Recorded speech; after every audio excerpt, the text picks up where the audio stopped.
Hello friends, pinch to taste ચેનલમાં આપનું સ્વાગત છે. કેરીની સિઝન પૂર બહારમાં ચાલી રહી છે, તો દરરોજ સાંજે આપણે હવે શાકભાજી હોય એ ઓછા આવતા હોય છે ગરમીને કારણે. તો શાક કયું બનાવવું અને ઘણીવાર ન ભાવતું શાક હોય તો આજે એ થેપલા, પૂરી, રોટલી સાથે ખાઈ શકાય એવું આપણે ચટપટું બનાવીશું કેરીનું વઘાર્યું.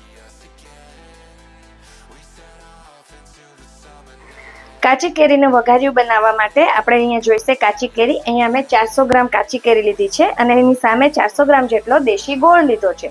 કેરીને છાલ છોલી અને એના ટુકડા કરી લેવાના છે, જેથી તુરાશનો ભાગ ના રહે. જો તમારી પાસે મેઝરિંગ સ્કેલ ના હોય તો તમે કોઈ પણ કપ અથવા બાઉલનું માપ લઈ અને તમે એનું વજન કરી શકો છો. તો આપણે હવે કાચી કેરીનું વઘાર્યું બનાવવા માટે એક પેન લઈશું. આપણે એક પેનમાં તેલ લઈશું. અહીંયા મેં 2 ટેબલ સ્પૂન જેટલું તેલ લીધું છે.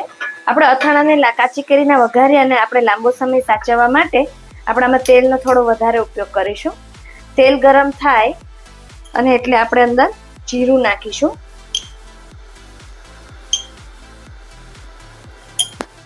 જીરું ગરમ થાય એટલે આપણે બીજા અન્ય સૂકા મસાલા નાખીશું. જીરું ગરમ થઈ ગયું છે. હવે આપણે અંદર સૂકા મસાલા નાખીશું. સૂકા લાલ મરચા છે, તમાલપત્ર, તજ, લવિંગ અને મરી એનો ટેસ્ટ બહુ જ સરસ આવતો હોય છે. એને આપણે થોડું સાતળીશું.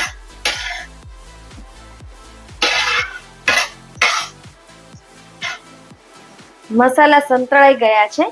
હવે આપણે એની અંદર કાચી કેરીના ટુકડા છે એને નાખીશું.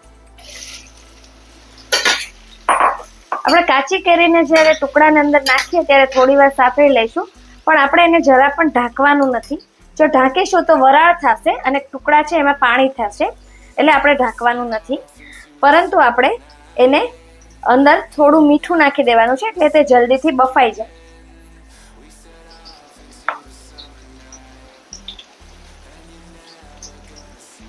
એક ટીસ્પૂન જેટલું મીઠું નાખ્યું છે.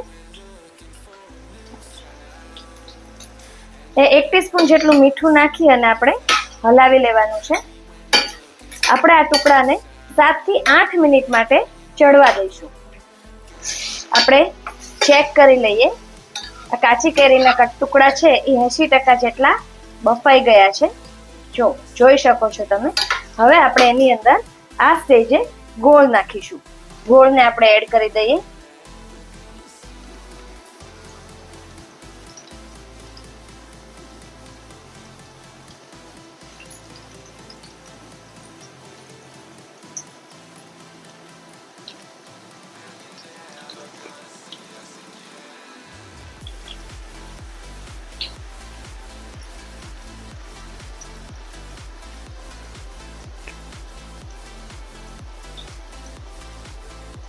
સાથે હળદર પણ નાખી દઈશું.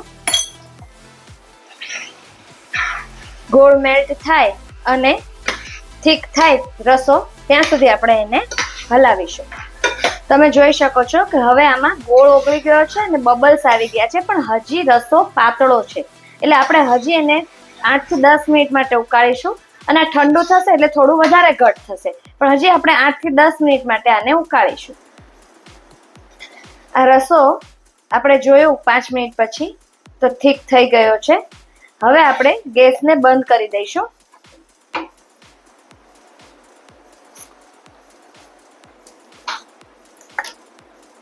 અહીંયા 2 ટેબલ સ્પૂન કાશ્મીરી લાલ મરચું પાવડર છે એ નાખીશું.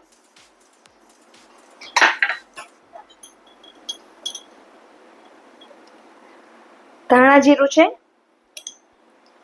એ 1 ટીસ્પૂન.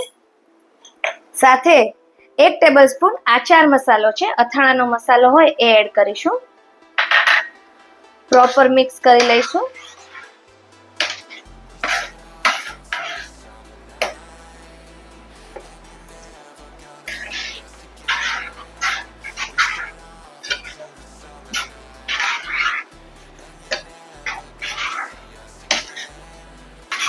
તમે જોઈ શકો છો કે વઘાર્યું એકદમ સરસ રીતે થઈ ગયું છે. હવે આપણે એને થોડું ઠરવા દઈશું અને પછી આપણે એને સર્વિંગ બાઉલમાં ભરી લઈશું. અત્યારે એટલી સરસ સુગંધ આવી રહી છે કાશ હું એ સુગંધ પણ તમારા સુધી પહોંચાડી શકતી હોત.